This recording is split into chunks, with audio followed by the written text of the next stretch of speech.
Үнүн угуп эле келечекте бир мынча кочкор болорун байкайсың. Мына ушул таза кандуу гисар козу кочкор сатууга чыгып атат. Бул мартта туулган козу кочкор. Ал эми жүн сыпаты өзүңүздөр байкап турасыздар. Гисардын толук параметрлеринде куйруктары ачык, бийик козу. Видео тартылганына байкасаңыздар, телефонду өйдөдөн бет маңдайда кармап туруп тартылган туугандар. Демек, жанынан көрсөңүздөр, видеодон чоңураак деп түшүнсөңүздөр болот. Жайгашкан дареги Кара Суу району, Ош областына карайт. Бардык багыттарга жеткирип берүүнү байкебиз уюштуруп берет.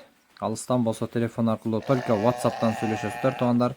Байкебиз сыртта жүргөнүнө байланыштуу только WhatsApp'тан сүйлөшөт. Андыктан чалып байланышыңыздар. Баасы 30 000 сом кеми бар туугандар. Андыктан видеонун аягына чейин көргөн соң калтырган номерлерге чалып байланышыңыздар.